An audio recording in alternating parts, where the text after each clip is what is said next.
Hello my dear friend and my dear student, मेरे इस YouTube channel में आप सभी लोगों का स्वागत है।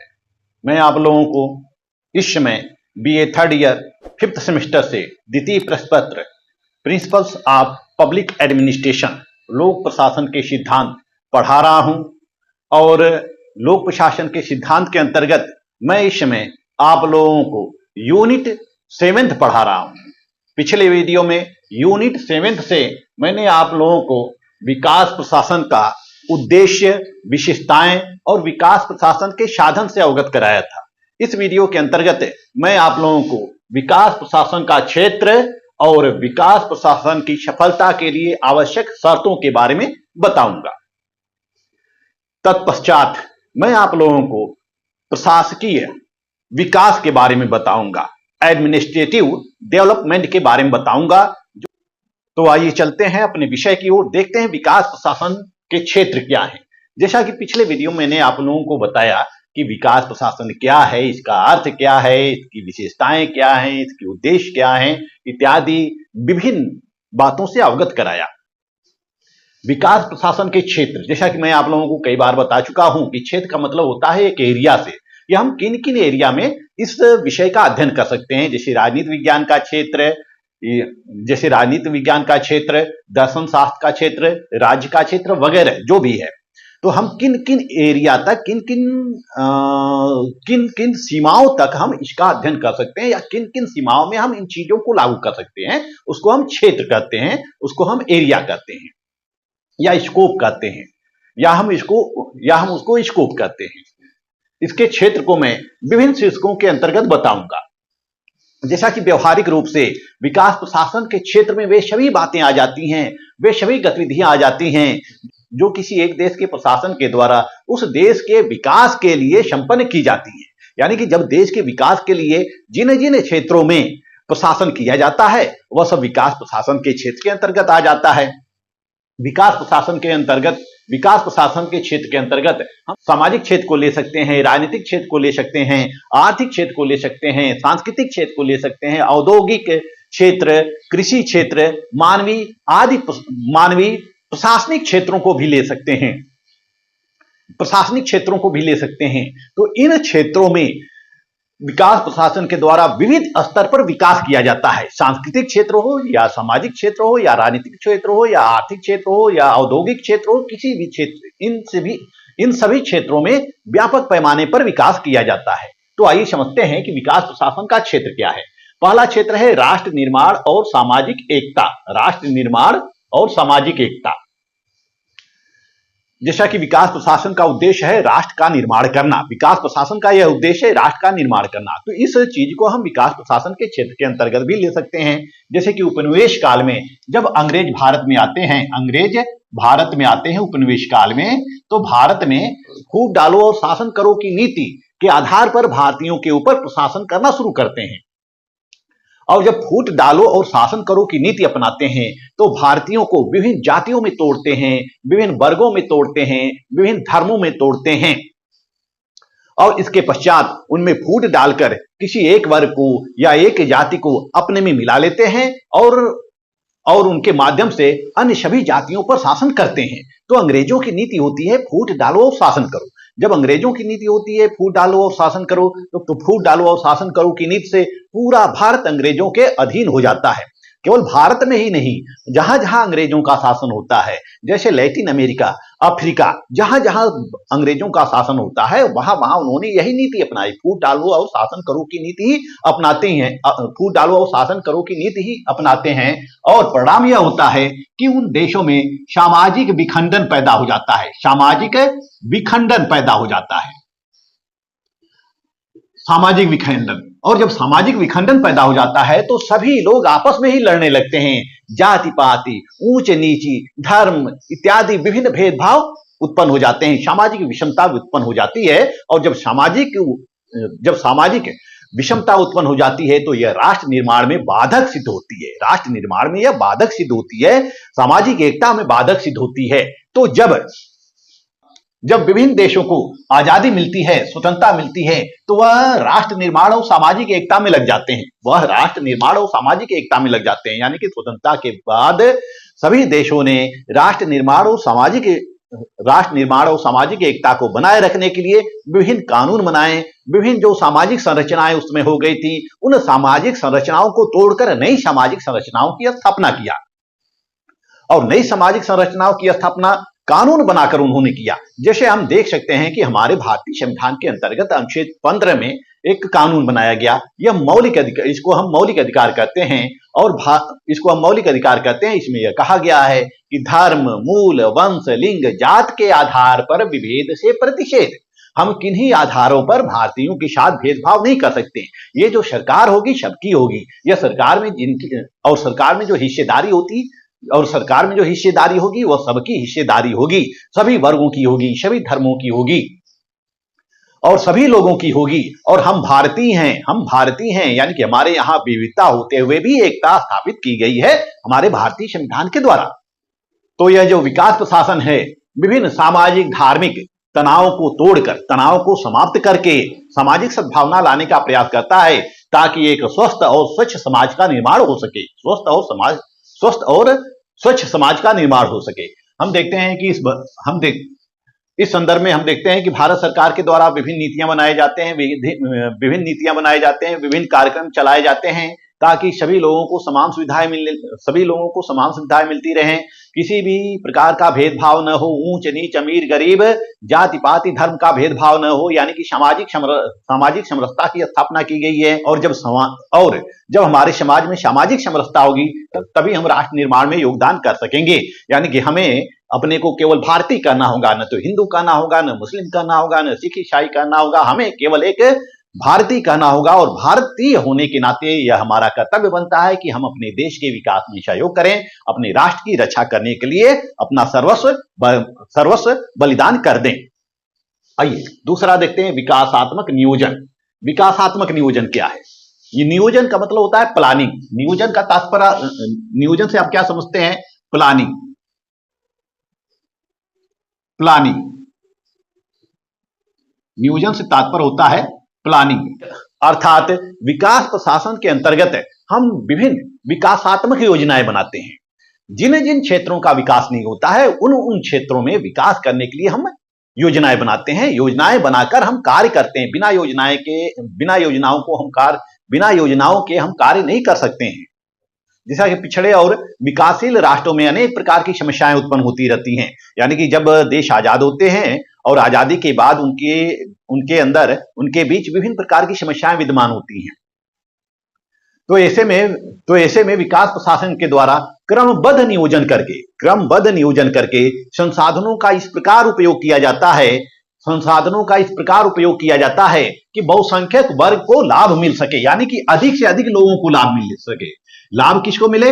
अधिक से अधिक लोगों को लाभ मिल सके, अधिक से अधिक लोगों को लाभ मिल सके। हम इस प्रकार की योजनाएं बनाते हैं कि समाज के जितने लोग हैं, पहले तो यह कोशिश करते हैं कि समाज के जितने लोग हैं सब तक यह योजनाएं पहुंच सके और हर घर तक योजनाएं पहुंच सके, हर व्यक्ति तक यह योजनाएं पहुंच सके, हर व्यक्ति हमारी योजनाओं से या सरकार की योजनाओं से लाभान्वित हो सके। तो समय समय पर जितनी भी समस्याएं उत्पन्न होती है, चाहे वह क्षेत्र के अंतर्गत हो, चाहे व्यक्ति और व्यक्ति के अंतर्गत हो, चाहे व्यक्ति और व्यक्तियों के बीच हो, किसी भी प्रकार की समस्याएं उत्पन्न होती है तो हम उन समस्याओं को दूर करने का प्रयास करते हैं। और समस्याओं को दूर कैसे हम करते हैं? प्लानिंग के द्वारा एक डेवलपमेंट प्लानिंग करते हैं और इस डेवलपमेंट प्लानिंग के तहत हम विभिन्न प्रकार की समस्याओं को दूर करके अपने देश का विकास करते हैं। और यह देखते हैं कि जो गरीब हैं, और यह देखते हैं कि जो लोग गरीब हैं या जो पिछड़े हुए हैं उनको संसाधन उपलब्ध कराया जाए और उनका भी विकास किया जाए। जैसे कि हमारे संविधान के अंतर्गत आरक्षण का प्रावधान है। जो सामाजिक और शैक्षणिक क्षेत्रों में पिछड़े हुए हैं उनके लिए आरक्षण का भी प्रावधान किया गया है कि उनको एक अवसर दिया जाए कि वह भी अपना विकास कर सके। तो इस तरह से विकास प्रशासन के द्वारा हम विकासात्मक नियोजन करके विभिन्न प्रकार की समस्याओं को दूर कर सकते हैं। अब आइए देखते हैं विकास कार्यक्रम। तीसरा है विकास कार्यक्रम। विकास प्रशासन विभिन्न क्षेत्रों जैसे सामाजिक क्षेत्रों में, धार्मिक सामाजिक क्षेत्रों में, आर्थिक क्षेत्रों में, सांस्कृतिक क्षेत्रों में, धार्मिक क्षेत्रों में अनेकों कार्यक्रम तैयार करता है। ये विभिन्न क्षेत्रों में अनेकों कार्यक्रम तैयार करता है और उनको लागू करता है। अनेकों कार्यक्रम तैयार करता है, चाहे वो सामाजिक क्षेत्र के हों, चाहे राजनीतिक क्षेत्र के हों, चाहे आर्थिक क्षेत्र के हों, चाहे औद्योगिक क्षेत्र के हों, चाहे किसी भी क्षेत्र के हों, विभिन्न क्षेत्रों में यह विभिन्न प्रकार के कार्यक्रम तैयार करता है, उन कार्यक्रमों को लागू करता है। और कार्यक्रम को लागू करने के पीछे यह उद्देश्य होता है कि उसके द्वारा उस समाज का विकास किया जा सके, अपने देश का विकास किया जा सके। जैसे हम देखते हैं कि जब भारत को आजादी मिली या जैसे हम देखते हैं कि भारत की स्वतंत्रता के पश्चात विभिन्न वर्गों के विकास के लिए, जैसे हम देखते हैं कि भारत की स्वतंत्रता के पश्चात विभिन्न वर्गों के विकास के लिए अनेकों कार्यक्रम चलाए गए, जैसे पर्वतीय विकास कार्यक्रम। यह पर्वतीय विकास कार्यक्रम पर्वतीय क्षेत्रों के विकास के लिए, पर्वतीय क्षेत्रों में रहने वाले लोगों के विकास के लिए यह कार्यक्रम चलाए गए। इसी तरह से जनजाति विकास कार्यक्रम, जनजातियों के विकास के लिए कार्यक्रम चलाया गया, जनजाति विकास कार्यक्रम। सघन कृषि क्षेत्रीय कार्यक्रम, यानी कि कृषि क्षेत्रों में विकास के लिए कार्यक्रम चलाया गया। समग्र कृषि विकास कार्यक्रम है। और इसी तरह से काम के बदले अनाज कार्यक्रम, लोगों की भूखमरी को दूर करने के लिए, लोगों को भोजन उपलब्ध कराने के लिए सरकार के द्वारा यह योजनाएं चलाई गई। काम के बदले अनाज, यानी आप काम करो, बदले में अनाज पाओ। इसी तरह से राष्ट्रीय ग्रामीण रोजगार कार्यक्रम, मनरेगा जिसको हम कहते हैं, राष्ट्रीय ग्रामीण रोजगार कार्यक्रम। इसके तहत लोगों को सुविधाएं दी जाती हैं, लोगों को रोजगार मुहैया करवाया जाता है। इसी तरह से हम देख सकते हैं कि स्वरोजगार योजना, प्रधानमंत्री मुद्रा योजना, प्रधानमंत्री ऋण योजना, जवाहर रोजगार योजना, डेयरी पालन, मत्स्य पालन, मधुमक्खी पालन, पोल्ट्री पालन और इत्यादि विभिन्न विकास कार्यक्रम चलाए जाते हैं, ताकि लोग आर्थिक रूप से सक्षम हो सकें, राजनीतिक रूप से सक्षम हो सकें और सामाजिक रूप से वह सक्षम हो सकें, यानी कि सामाजिक और आर्थिक क्षेत्रों में सबका समान प्रतिनिधित्व सुनिश्चित हो सके। तो इन विभिन्न क्षेत्रों में विभिन्न कार्यक्रम चलाकर, विकास संबंधी कार्यक्रम चलाकर गरीबी को दूर करने का प्रयास किया जाता है, पिछड़ापन को दूर करने का प्रयास किया जाता है। इन विभिन्न उद्देश्यों को ध्यान में रखकर विभिन्न कार्यक्रम चलाए जाते हैं। तो विकास कार्यक्रम जो है, यह विकास संबंधी योजनाएं बनाई जाती हैं और विभिन्न क्षेत्रों में आर्थिक और सामाजिक राजनीतिक विकास किए जाते हैं। संस्था निर्माण, नेक्स्ट है संस्था निर्माण। विकास प्रशासन का क्षेत्र क्या है? विभिन्न संस्थाओं का निर्माण करना।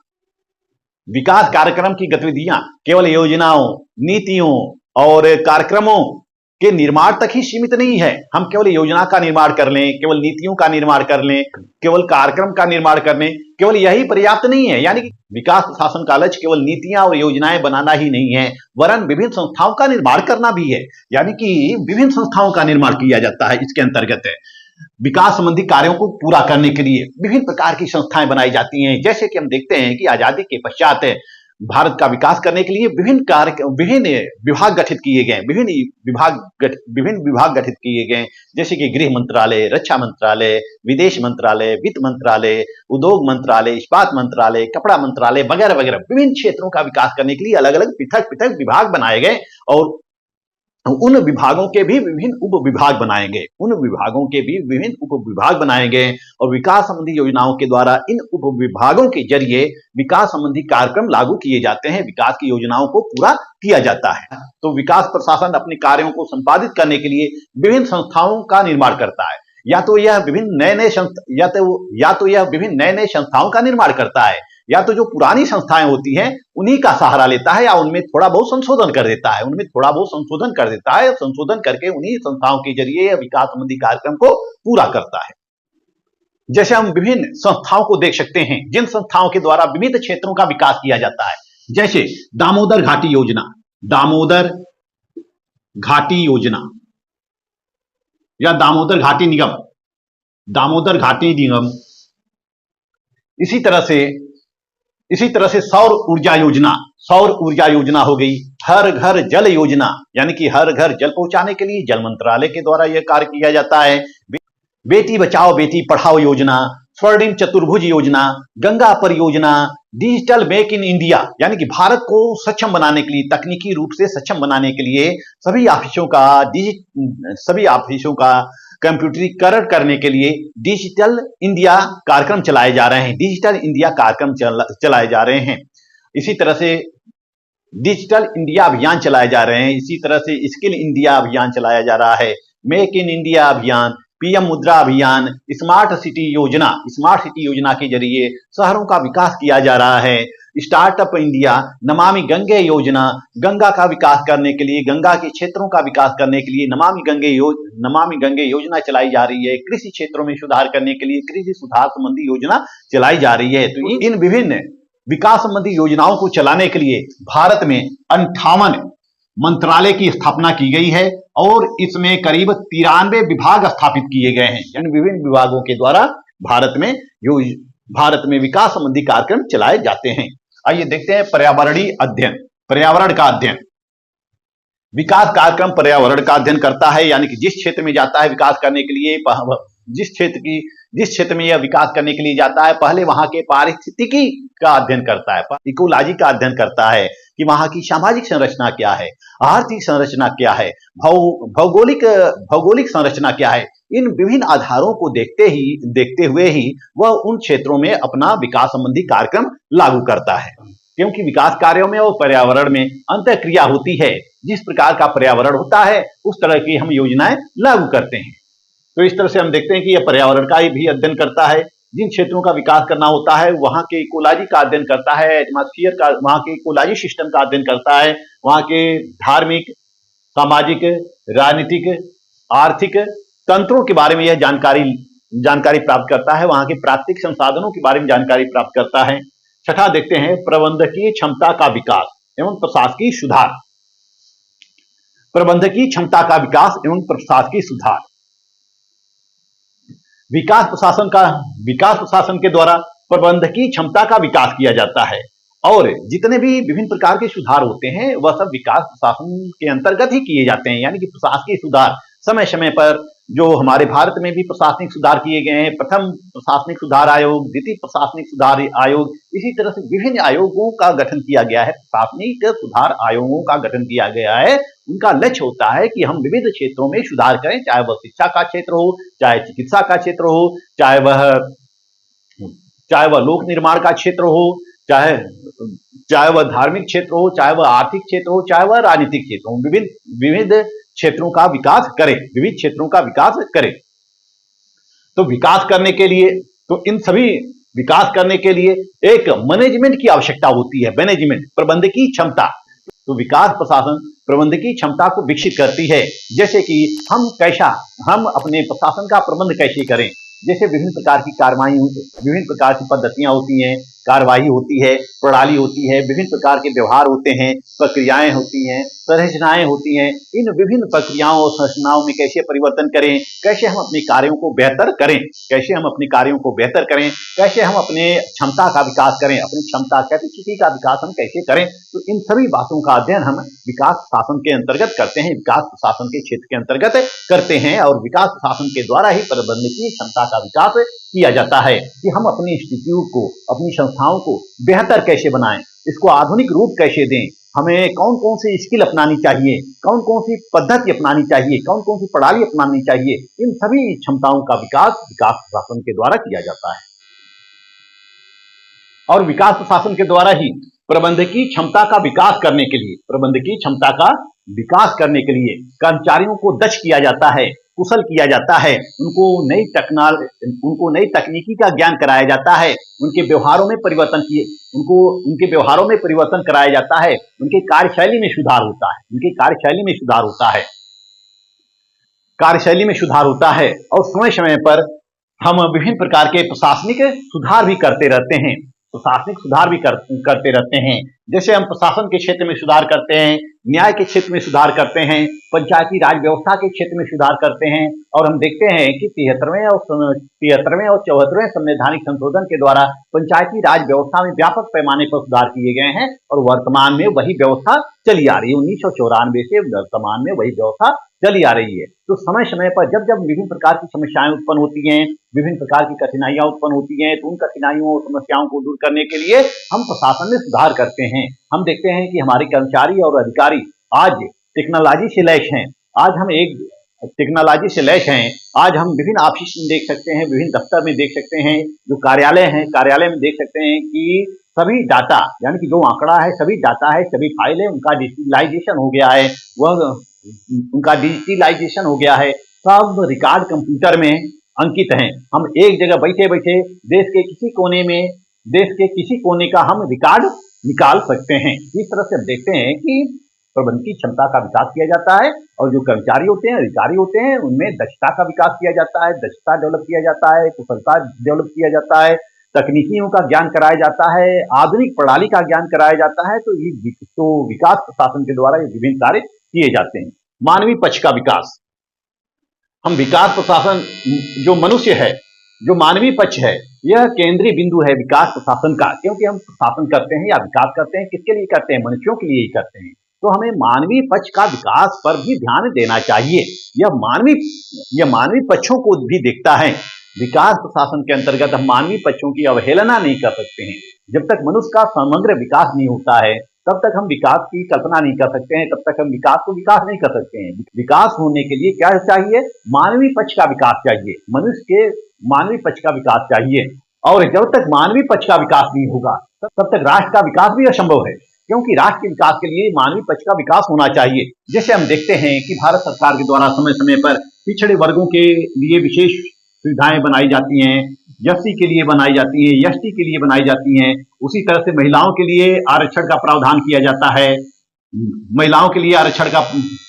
जाता है, और इसी तरह से बालकों के लिए, बच्चों के लिए, वृद्धों के लिए, विधवाओं के लिए, विकलांगों के लिए विभिन्न प्रकार की योजनाएं चलाई जाती हैं, जिनको आज हम दिव्यांग कहते हैं। दिव्यांगों के लिए विभिन्न प्रकार की योजनाएं चलाई जाती हैं, महिलाओं के लिए, किसानों के लिए इत्यादि। यानी कि समाज के जितने भी वर्ग हैं, सभी वर्गों के लिए योजनाएं चलाई जाती हैं। सभी वर्गों का विकास करने पर ध्यान दिया जाता है। तो जब तक मानवीय पक्ष का विकास नहीं होगा, तब तक हम राष्ट्र के विकास की बात नहीं कर सकते हैं। तो सरकार के द्वारा या विकास प्रशासन के द्वारा मनुष्यों के विकास पर बल दिया जाता है। जन सहभागिता, कभी कभी यह देखा जाता है कि जन सहभागिता के अभाव में प्रशासन अपने कर्तव्यों का निर्वहन नहीं कर सकता है। यानी कि सरकार आपको सुविधाएं दे, आप सुविधाएं न ले, तो सरकार अपने कर्तव्यों का निर्वहन नहीं कर सकती है। सरकार आपके क्षेत्र का विकास करना चाहती है और आप विरोध करना चाहते हैं। तो ऐसे में सरकार का प्रशासन जो है वह असफल हो सकता है, सरकार का प्रशासन असफल हो जाता है। इसलिए हमें जनता के अनुरूप नीतियां बनानी चाहिए, जनता के अनुरूप नीतियां बनानी चाहिए, जनता के अनुरूप कार्यक्रम बनाने चाहिए, और जनता की आकांक्षाओं को ध्यान में रखना चाहिए। और जनता की आकांक्षाओं को जब ध्यान में रखा जाएगा, जनता के अनुरूप नीतियां जब बनाई जाएगी, तभी जनता सहभागी हो सकेंगे, हमारे प्रशासन में सहभागी हो सकेंगे। यानी कि प्रशासन की सफलता किस पे निर्भर होती है? जन सहभागिता पर निर्भर होती है। जब तक जनता प्रशासन का साथ नहीं देगी, तब तक प्रशासन करना असंभव होता है। आइए अब देखते हैं अंतिम पॉइंट, क्षेत्रीय विकास परिषदें। विकास प्रशासन के क्षेत्र में क्षेत्रीय विकास परिषदों की भी स्थापना की गई है। इन परिषदों के द्वारा उस क्षेत्र की समस्याओं को दूर करने का प्रयत्न किया जा रहा है, और इसमें भौगोलिक, आर्थिक, सामाजिक, सांस्कृतिक तत्वों को ध्यान में रखा गया है। किसी भी राष्ट्र के विकास करने के लिए उस राष्ट्र को कई क्षेत्रों में बांट दिया जाता है, और विभिन्न क्षेत्रों में बांटकर धीरे धीरे समग्र विकास किया जाता है। जैसे कि भारत सरकार के द्वारा 1956 में क्षेत्रीय विकास परिषद की स्थापना की गई। 1956 में क्षेत्रीय विकास परिषद की स्थापना की जाती है, और इसमें पूरे भारत को 5 क्षेत्रों में बांट दिया जाता है। 5 क्षेत्रों में बांट दिया जाता है, यानी कि 5 क्षेत्रीय परिषदों की स्थापना की जाती है। लेकिन 1971 में 6 कर दी गई है, 1 बढ़ा दिया गया है, और 1971 में क्षेत्रीय विकास परिषदों की संख्या कितनी हो जाती है? 6 हो जाती है। क्षेत्रीय विकास परिषदों की स्थापना के लिए विभिन्न कारकों को ध्यान में रखा गया है, जैसे कि देश का प्राकृतिक आधार पर विभाजन कर दिया गया है, नदी प्रणाली और संचार के साधनों को अपनाया गया है, इनको ध्यान में रखा गया है। सांस्कृतिक व भाषाई तत्वों को ध्यान में रखा गया है, आर्थिक विकास, सुरक्षा और कानून व्यवस्था को ध्यान में रखा गया है। तो इन विभिन्न तत्वों को ध्यान में रखकर 6 विकास परिषदों की, क्षेत्रीय विकास परिषदों की स्थापना की गई है, जिसमें कि पहला है उत्तरी क्षेत्रीय परिषद, उत्तरी क्षेत्रीय परिषद, और दूसरा है मध्य क्षेत्रीय परिषद, और तीसरा है पूर्वी क्षेत्रीय परिषद, पश्चिमी क्षेत्रीय परिषद, और पांचवा है दक्षिणी क्षेत्रीय परिषद। और जो छठवां है, जो 1971 में एक और बनाया गया, 1976 में एक और परिषद की स्थापना किया गया, वह है उत्तरी पूर्वी क्षेत्रीय परिषद, उत्तरी पूर्वी क्षेत्रीय परिषद। तो इस तरह से 6 क्षेत्रीय परिषदों की स्थापना की गई है, विकास क्षेत्रीय परिषदों की स्थापना की गई है।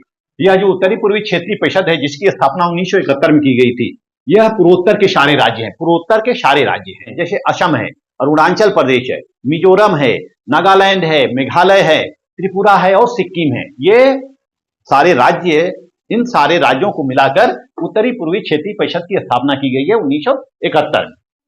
तो इस तरह से हम देखते हैं कि विकास प्रशासन के अंतर्गत क्षेत्रीय विकास परिषदों की स्थापना की गई है, जिनका उद्देश्य होता है कि अपने अपने क्षेत्रों का विकास करना और विकास के लिए सरकार से योजनाएं आवंटित कराना, सरकार से नीतियां बनवाना, सरकार से धन आवंटित कराना, और इस बजट के द्वारा अपने क्षेत्रों का विकास किया जाता है। तो हम देख सकते हैं कि विकास प्रशासन के क्षेत्र के अंतर्गत ये विभिन्न शीर्षक हैं, और ये सारे कार्य, यह सारे क्षेत्र विकास प्रशासन के अंतर्गत आते हैं। अब हम देखते हैं विकास प्रशासन की सफलता के लिए आवश्यक तत्व या परिस्थितियां, यानी कि इसकी सफलता कैसे निर्भर होती है।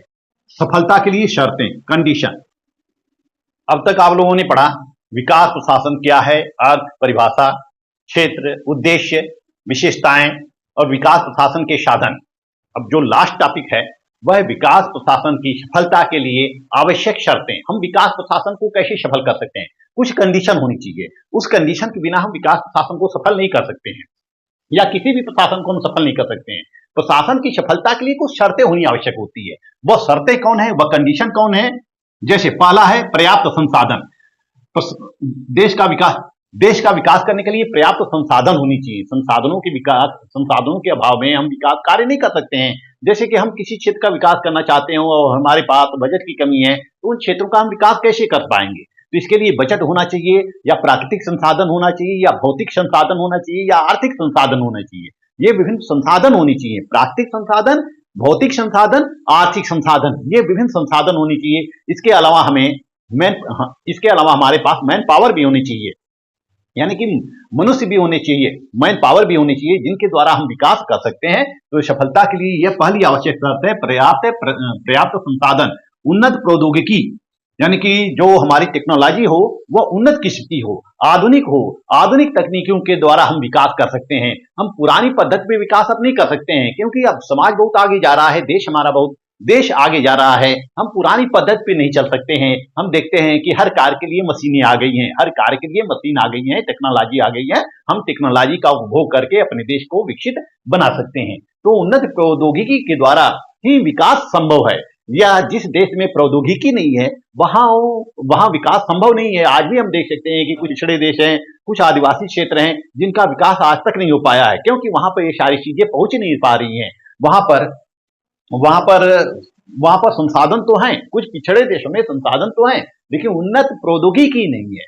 परिणाम यह होता है कि प्रौद्योगिकी को, टेक्नोलॉजी को लोग विदेशों से आयात करते हैं। जैसे कि हमारे भारत में भी विभिन्न तकनीकी जो होती है वो बाहर से आयात की जाती है, जापान से, अमेरिका से, रूस से इत्यादि विभिन्न देशों से, ऑस्ट्रेलिया, फ्रांस से इत्यादि विभिन्न देशों से आयात की जाती है, और उन टेक्नोलॉजी का उपभोग करके हम अपने देश को विकसित या विकासशील, अपने देश का विकास करते हैं। संचार व्यवस्था भी होनी चाहिए, कम्युनिकेशन प्रणाली होनी चाहिए। पहले रेल, डाक, तार व्यवस्था थी, इन्हीं के माध्यम से प्रशासन किया जाता था। आज हम देख सकते हैं कि वायुयान सेवा है, टेलीफोन है, दूरसंचार प्रणाली में टेलीफोन है, मोबाइल फोन है इत्यादि विभिन्न तकनीकियां हैं जिनके द्वारा संचार व्यवस्था को सफल बनाया जा सकता है और हम शीघ्र ही अपनी बातों को कहीं तक पहुंचा सकते हैं। प्रेस के द्वारा, समाचार पत्र के द्वारा, रेडियो टेलीविजन के द्वारा, मैसेज के द्वारा, ईमेल के द्वारा इत्यादि अपने संदेशों को विभिन्न माध्यमों के द्वारा पहुंचा सकते हैं। तो ये जो संचार व्यवस्था है यह हमारी नई होनी चाहिए, आधुनिकतम होनी चाहिए। जन सहभागिता भी होनी चाहिए। जब तक जनता की भागीदारी प्रशासन नहीं होगी तब तक प्रशासन का कार्य करना असंभव होता है। प्रशासन के कार्यों को सफल बनाने के लिए जनता का भी सहयोग होना चाहिए। लचीला कानून और नियम, जो नियम होने चाहिए वह बहुत कठोर नहीं होना चाहिए बल्कि फ्लेक्सिबल होने चाहिए। कानून हमारे फ्लेक्सिबल होने चाहिए जिसको कि समय के अनुसार, देश काल के अनुसार, परिस्थितियों के अनुसार बदला जा सके, परिवर्तित किया जा सके। यानी कि जैसी समस्याएं हो उन समस्याओं के अनुरूप कानून बनाए जाने चाहिए। तो जो कानून हो वह लचीला होना चाहिए, वह परिवर्तनशील होना चाहिए, समय और परिस्थितियों के अनुरूप होना चाहिए, तभी किसी भी देश का विकास हो सकता है। छठवां है स्थिर राजनीतिक व्यवस्था, that is very important for development administration. स्थिर राजनीतिक व्यवस्था यानी कि जो हमारी राजनीतिक व्यवस्था हो वह अस्थायी हो, स्थिर हो। ये ऐसा न हो कि हर साल बदलता रहे। हर साल जब बदलता रहेगा तो नई नई योजनाएं लागू की जाएंगी। वह योजनाएं कोई भी योजनाएं पूरी नहीं हो सकती हैं। इसलिए हमारे देश में 5 वर्षीय कार्यक्रम निर्धारित किए जाते हैं सरकार के द्वारा। 5 वर्षीय कार्यक्रम निर्धारित किए जाते हैं और सरकार चूंकि 5 ही साल चलती है, सरकार 5 ही साल रहती है। 5 साल के पश्चात फिर से चुनाव होता है। अब चुनाव में जो विजयी होता है उसी की सरकार, जो पार्टी विजयी होती है उसी की सरकार बनती है और सरकार के द्वारा पंचवर्षीय योजनाएं बनाई जाती हैं। जैसे हम देख सकते हैं कि भारत में सबसे पहले जवाहरलाल नेहरू के द्वारा पंचवर्षीय योजनाएं बनाई जाती हैं। 1952 में उसको लागू किया जाता है। वह पंचवर्षीय योजना अभी तक चली आ रही है। तो इस तरह से अब देखते हैं कि जो हमारी राजनीतिक प्रणाली हो वह स्थिर हो, अस्थायी हो, उसमें नित्य नए नए परिवर्तन हो और बहुमत की सरकार, जब बहुमत की सरकार रहेगी तभी वह अस्थायी रहेगी। गठबंधन की सरकार अस्थायी नहीं हो सकती है। जैसे हम 1991 से 1997 के काल को देख सकते हैं। इस अवधि में कई बार चुनाव कराए गए, कई बार सरकार बदली, कई बार सरकार बिगड़ी, कई बार सरकार बदली और कई बार सरकारों का गठन हुआ। तो हमें एक बहुमत की सरकार चाहिए, ताकि वह अपने कार्यों को दृढ़तापूर्वक लागू कर सके, नीतियों को दृढ़तापूर्वक लागू कर सके और जो योजनाएं हों वह कुछ समय के लिए अस्थायी हों और समग्र विकास कर सके। कभी कभी ऐसा देखा जाता है कि एक सरकार कोई बजट लाती है किसी क्षेत्र का विकास करने के लिए, उसका विकास कार्य अभी शुरू होता है तो दूसरी सरकार आ जाती है, उस विकास कार्य को बंद कर देती है। ये ऐसा नहीं होना चाहिए। जो सरकार एक बार बजट आवंटित कर दी है, जिस क्षेत्र के लिए एक बार धन सरकार के द्वारा आवंटित कर दिया गया है, जब दूसरी सरकार भी बने तो उस प्रोजेक्ट को, उस योजनाओं को पूरा करे, उस योजनाओं को बंद नहीं करना चाहिए। यानी कि वह सारी जो योजनाएं होती हैं जन कल्याणकारी होती हैं, देश हित के लिए होती है, राष्ट्र हित के लिए होती है, समाज हित के लिए होती है। ऐसे में सरकार हमें दीर्घकालिक और अस्थायी चुननी चाहिए और बहुमत की चुननी चाहिए, तभी हमारे देश का विकास हो सकता है। तो इस वीडियो में मैंने आप लोगों को विकास प्रशासन का क्षेत्र और विकास प्रशासन की सफलता के लिए आवश्यक शर्तों के बारे में भी संक्षेप में बताया। मैं उम्मीद करता हूं कि यह विकास प्रशासन का वीडियो मेरा आप लोगों को पसंद आया होगा और लेक्चर मेरा समझ में भी आया होगा। यदि मेरा लेक्चर अच्छा लगे तो आप लोग कमेंट बॉक्स में जरूर कमेंट करें। इस वीडियो में बस इतना ही। नेक्स्ट वीडियो में मैं आप लोगों को बताऊंगा प्रशासकीय विकास, एडमिनिस्ट्रेटिव डेवलपमेंट। इस लेक्चर को, विकास प्रशासन के लेक्चर को मैं अपने Telegram channel political science by doctor Anand Singh पर अपलोड कर दूंगा। आप यह मेरा लेक्चर नोट्स मेरे टेलीग्राम चैनल पर प्राप्त कर सकते हैं। इस वीडियो में बस इतना ही। नेक्स्ट वीडियो में बताऊंगा प्रशासकीय विकास, एडमिनिस्ट्रेटिव डेवलपमेंट। मेरा वीडियो आपको अच्छा लगे तो मेरा वीडियो आप लोग देखते रहिए, इसको अधिक से अधिक लाइक, सब्सक्राइब और शेयर भी करते रहिए। मिलते हैं नेक्स्ट वीडियो में, तब तक के लिए धन्यवाद।